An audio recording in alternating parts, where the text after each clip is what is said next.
ಹುಬ್ಬಳ್ಳಿ ತಾಲೂಕಿನ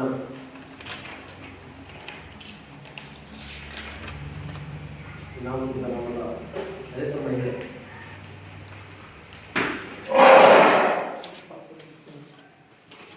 ಕೊಲೆ ಮತ್ತು ಹುಣಸೂರು ತಾಲೂಕಿನ ಅಕ್ಕಿ ಚಿನ್ನದ ಗಣಿಯ ಜೊತೆಗೆ ಕೊಲೆ ಹುಣಸೂರು ಪಟ್ಟಣದಲ್ಲಿ ಪ್ರತಿಭಟನಾ ಮೆರವಣಿಗೆ ಹಮ್ಮಿಕೊಂಡಿದ್ದು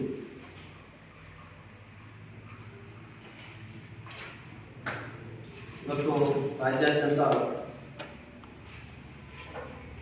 ಅನೇಕ ಕಡೆ ಇವತ್ತು ದಲಿತರ ಮೇಲೆ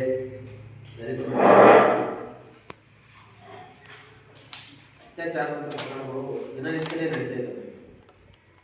ಇವಕ್ಕೆ ಕೊನೆ ಎಂಬುದೇ ಇಲ್ಲದಂತಾಗಿದೆ ಅಂತ ನೋಡ್ತೀವಿ. ಯಾಕಂದ್ರೆ ಸುಮಾರು ನಾವು ಸಂಘಟನೆಯಲ್ಲಿ ಕೆಲಸ ಮಾಡೋದಕ್ಕೆ ಸುಮಾರು 25-30 ವರ್ಷ ನಿರಂತರವಾಗಿ ಈ ಹೋರಾಟಗಳು ಹಾಗೆ ಇದ್ದಾವೆ. ಅದರ ಜೊತೆಗೆ ಈ ರಾಜ್ಯದ ಗೃಹ ಮಂತ್ರಿ ಕೂಡ ಒಬ್ಬ ದಲಿತರಾಗಿರೋದು. ದಲಿತರ ಮೇಲೆ ನಡೀತಕ್ಕಂಥ ಈ ದೌರ್ಜನ್ಯ ದಬ್ಬಾಳಿಕೆ ಮತ್ತು ಅತ್ಯಾಚಾರ ಪ್ರಕರಣಗಳು ಏನೋ ಕಡಿಮೆ ಆಗ್ತವ ಅನ್ನುವಂಥ ನಿಟ್ಟಿನಲ್ಲಿ ನಾವು ಭರವಸೆ ಇಟ್ಟುಕೊಂಡಿದ್ವಿ. ಆದರೆ ಇತ್ತೀಚಿನ ದಿನಗಳಲ್ಲಿ ಈ ಸಂಖ್ಯೆ ದಿನೇ ಜಾಸ್ತಿ ಆಗ್ತಾ ಇದೆ.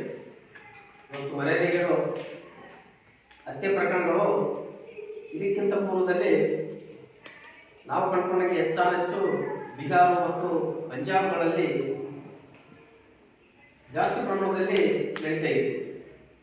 ಆದರೆ ಈ ಪ್ರವೃತ್ತಿ ಕರ್ನಾಟಕ ಕೂಡ ಆವರಿಸಿಕೊಂಡಿದೆ ಅನ್ನುವಂಥದ್ದು ಮನೆ ನಡೆದಿರ್ತಕ್ಕಂಥ ಮಾನ್ಯವ ಮರ್ಯಾದೆಗಳು ಹತ್ಯೆ ಪ್ರಕರಣ ಕೂಡ ಸಾಕ್ಷಿ ಎಂಬಂತಾಗಿದೆ. ಅಂಬೇಡ್ಕರ್ ಅವರ ಆಶಯ, ಆ ಆಶಯಕ್ಕೆ ನಾವೆಲ್ಲರೂ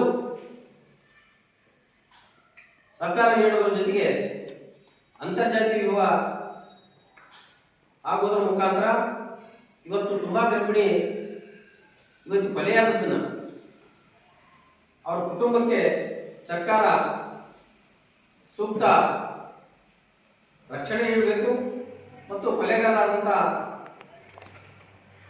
ಅವರ ತಂದೆಯನ್ನ ಈಗಾಗಲೇ ಕಾನೂನು ಪ್ರಕಾರ ಅರೆಸ್ಟ್ ಮಾಡಲಾಗಿದೆ. ಆದರೆ ವಿವೇಕರ ಕುಟುಂಬಕ್ಕೆ ಸೂಕ್ತ ರಕ್ಷಣೆ ನೀಡಬೇಕು ಮತ್ತು ಆ ಕುಟುಂಬಕ್ಕೆ ಸರ್ಕಾರಿ ಉದ್ಯೋಗವನ್ನು ಕೊಡಬೇಕು.